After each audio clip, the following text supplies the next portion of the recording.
প্রিয় দর্শক, আজকের আলোচনায় রয়েছেন পাকিস্তানের জনপ্রিয় নায়িকা হানিয়া আমির, যিনি বর্তমানে ঢাকায় অবস্থান করছেন। কয়েকদিন হলো ঢাকায় এসেছেন পাকিস্তানি তারকা হানিয়া আমির। ঢাকায় এসে তিনি ঘুরে বেড়াচ্ছেন নিজের মতো করে, উপভোগ করছেন পথের ধারের খাবার, ফুচকা থেকে শুরু করে ঝালমুড়ি সবকিছুই। গতকাল শনিবার সন্ধ্যায় ঢাকার একটি 5 তারকা হোটেলে আয়োজিত এক অনুষ্ঠানে তিনি উপস্থিত হন।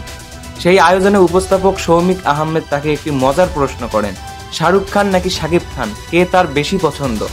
জবাবে হানিয়া আমির বলেন, আমার মনে হয় তোমরা শাকিব খানকে অনেক বেশি পছন্দ করো, তাই আমারও পছন্দ শাকিব খান। এই উত্তরে উপস্থিত দর্শকরা উচ্ছ্বাস প্রকাশ করেন। এর আগে শুক্রবার ভোরে হানিয়া আমির ঢাকার ঐতিহাসিক আহসান মঞ্জিলে গিয়েছিলেন। সেখানে তিনি কন্টেন্ট ক্রিয়েটর রাফসান্দা ছোট ভাইয়ের সঙ্গে একটি ভ্লগে অংশ নেন এবং সেই সময় ঢাকার স্ট্রিট ফুড ও উপভোগ করেন। পাকিস্তানের তরুণ প্রজন্মের কাছে হানিয়া আমির এক উজ্জ্বল নাম। 2016 সালে চলচ্চিত্রের মাধ্যমে বড় পর্দায় আত্মপ্রকাশের পর তিনি দ্রুতই জনপ্রিয় হয়ে ওঠেন। টেলিভিশন নাটক ফির ওহি মোহাব্বতে অভিনয়ের জন্য তিনি অর্জন করেন হাম award for best television sensation female পুরস্কার। তারপর থেকে একের পর এক হিট প্রজেক্টে অভিনয় করেছেন তিনি। বাণিজ্যিক সাফল্য পাওয়া সিনেমার মধ্যে রয়েছে পারওয়াজ হ্যায় জুনুন এবং পাঞ্জাবি কমেডি সর্দারজি 3। প্রাণবন্ত অভিনয় ও সহজ সরল ব্যক্তিত্ব তাকে করেছে সবার প্রিয়।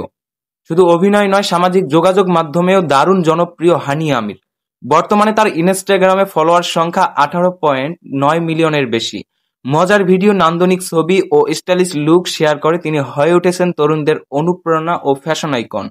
1997 সালের 12 ফেব্রুয়ারি পাকিস্তানের রাওয়ালপিন্ডিতে জন্মগ্রহণ করেন হানিয়া আমির। অল্প বয়সেই তিনি নিজেকে পাকিস্তান ছাড়িয়ে পুরো দক্ষিণ এশিয়ার ভক্তদের কাছে জনপ্রিয় তারকা হিসেবে প্রতিষ্ঠিত হয়েছেন। শাহরুখ খান আর শাকিব খানের মধ্যে যখন শাকিব খানকে বেছে নিলেন পাকিস্তানের জনপ্রিয় এই তারকা, তখন ঢাকাই চলচ্চিত্রের দর্শকরা নিঃসন্দেহে পেলেন এক বাড়তি আনন্দ। প্রিয় দর্শক, ভিডিওটি ভালো লাগলে অবশ্যই লাইক, কমেন্ট, শেয়ার, সাবস্ক্রাইব করে নিউজ পয়েন্ট ইউটিউব চ্যানেলের পাশে থাকবেন। ধন্যবাদ।